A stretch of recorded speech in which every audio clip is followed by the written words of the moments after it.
अस्सलाम वालेकुम, मैं हूं एहतशाम कियानी और आप देख रहे हैं मेरा यूट्यूब चैनल। नाज़रीन, शहीद सहाफ़ी अरशद शरीफ की वालिदा ने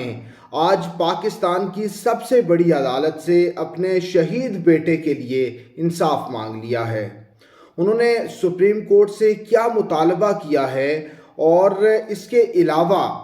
अरशद शरीफ की वालिदा ने क्या वजूहात बताई कि अरशद शरीफ की लाइफ को क्या थ्रेट्स थे पाकिस्तान में, जिनकी वजह से उनको मुल्क छोड़कर यूएई जाना पड़ा, और क्या वजूहात पेश आई जिनके बाद उन्हें यूएई छोड़कर फौरी तौर पर कीनिया रवाना होना पड़ा। ये तमाम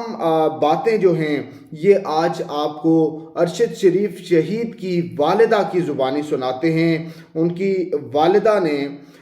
जो कि रिफ़त आरा अलवी हैं, उन्होंने आज chief justice of Pakistan Umar Ata Bandial के नाम एक ख़त लिखा है और उन्होंने सुप्रीम कोर्ट से कुछ मुतालबात भी किए हैं। क्या मुतालबात हैं और किस तरह हम कह सकते हैं कि वो जायज़ मुतालबात हैं, इस हवाले से आपको आगाह करते हैं। ये लेटर जो है ये 2 सफ़ात पर मुश्तमिल है और इसमें अरशद शरीफ की वालिदा लिखती हैं कि वो चीफ जस्टिस और सुप्रीम कोर्ट से ये इस्तदा करती हैं कि मौजूदा गवर्नमेंट का अरशद शरीफ के बेदर्दी और बेरहमी से किए गए कत्ल से मुतालिक जो रवैया है उसका नोटिस लिया जाए। उन्होंने कहा कि उनको और अरशद शरीफ की बीवी और 5 बच्चों को अरशद शरीफ के लिए इंसाफ चाहिए और यही उनका वाहिद मुतालबा है। उन्होंने ये लिखा कि अरशद शरीफ ने अपनी ज़िंदगी में चीफ जस्टिस ऑफ पाकिस्तान को 12 जुलाई 2022 को एक ख़त लिखा था जिस पर कोई नोटिस नहीं लिया गया। अरशद शरीफ ने अपने ख़त में यह बताया था कि उनकी ज़िंदगी को बड़े सीरियस थ्रेट्स हैं और बेबुनियाद क्रिमिनल यानी फौजदारी मुकदमात भी इस हुकूमत ने उनके ख़िलाफ़ दर्ज करा रखे हैं, जिनमें बगावत की दफ़ात भी शामिल हैं और दीगर दफ़ात के तहत भी ये मुकदमात हैं। और इस ख़त में वो ये लिखती हैं कि ये जो मुकदमात अरशद शरीफ के ख़िलाफ़ पूरे मुल्क में दर्ज किए गए थे, इन्हीं की बुनियाद पर उनको धमकाया जा रहा था, उन्हें थ्रेट्स दिए जा रहे थे, जिसके बाद 10 अगस्त 2022 को अरशद शरीफ पाकिस्तान से रवाना हो गए और वो दुबई चले गए। इसके बाद उनकी वालिदा लिखती हैं कि जब अरशद शरीफ दुबई चले गए तो उनकी परेशानी में कुछ कमी आ गई और उन्होंने ये सोचा कि अब चूँकि बेटा दुबई जा चुका है तो पाकिस्तान में जो बगावत और दीगर दफ़ात के मुकदमात हैं उनसे उनकी ज़िंदगी को जो ख़तरा था वो अब टल चुका है और दुबई में जाकर वो अब सेफ़ हो चुके हैं। वो लिखती हैं कि ये बात उनकी गलतफहमी साबित हुई क्योंकि पाकिस्तानी हुकूमत ने उसके बाद यूएई की हुकूमत से राबता किया, उन पर प्रेशर डाला कि अरशद शरीफ को वहाँ से एक्सपेल कर दिया जाए ताकि वो वापस पाकिस्तान आ सकें। इसलिए वो लिखती हैं कि अरशद शरीफ को फौरी तौर पर यूएई छोड़कर कीनिया जाना पड़ा due to easy visa on arrival policy, क्योंकि अरशद शरीफ को कीनिया पहुंचकर वीज़ा मिल सकता था, कोई प्रॉब्लम नहीं था, परेशानी नहीं थी,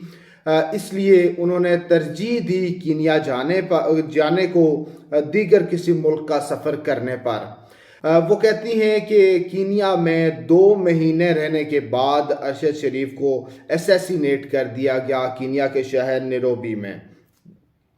नीचे वो लिखती हैं कि कुछ वजूहात हैं जिनको छुपाया जा रहा है, लेकिन उन पर रोशनी डालना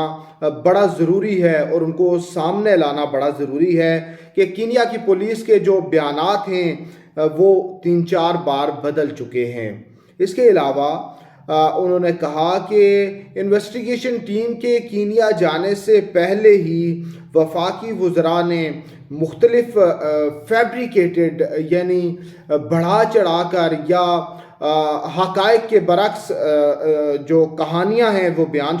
کرنا شروع کر دی ارشد شریف کی موت سے متعلق، اور وہ میڈیا ریکارڈ کا حصہ ہیں۔ پھر انہوں نے کہا جی کہ پرائم منسٹر نے اپنا ایک بیان میں کہا تھا اسلام آباد ہائی کورٹ کو درخواست دیں گے کہ ایک جوڈیشل کمیشن بنایا جائے، لیکن اب جو کمیشن بنایا گیا ہے وہ ایک ریٹائرڈ جج کی سربراہی میں ہے، اور یہ بھی حکومت کی بدنیتی کو ظاہر کرتا ہے۔ بظاہر انہوں نے عدم اعتماد کا اظہار بھی کر دیا ہے اس کمیشن پر، اور فردر مور وہ لکھتی ہیں کہ ارشد شریف کا جو مرڈر ہے اس کو متنازع ہونے سے روکا جائے، اور انہوں نے پاکستان کی اعلیٰ ترین عدالت سے یہ مطالبہ کیا ہے کہ ارشد شریف کے قتل پر اور جو بھی حالات بنے ان کو ملک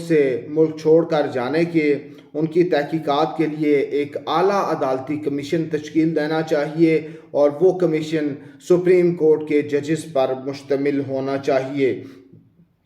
اور مزید یہ بھی لکھا گیا ہے کہ لیگل ایکشن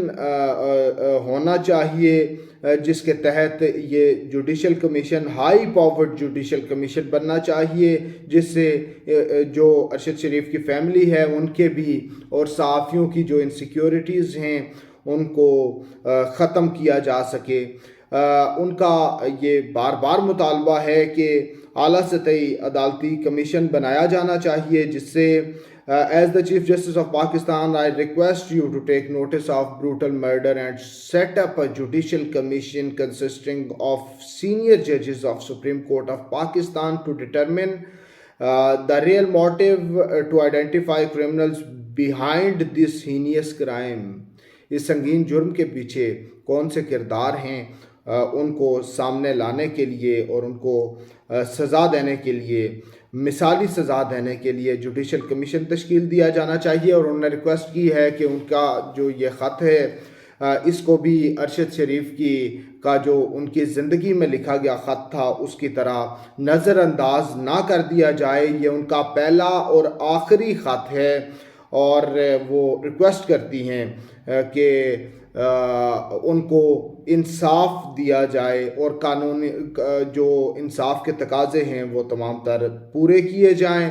ناظرین، یہ ارشد شریف کی والدہ کا خط ہے جو کہ چیف جسٹس آف پاکستان کے نام لکھا گیا ہے۔ اب دیکھتے ہیں کہ اس خط کو کس طرح سے سپریم کورٹ میں ٹریٹ کیا جاتا ہے۔ اجازت دیجیے ناظرین، اللہ حافظ۔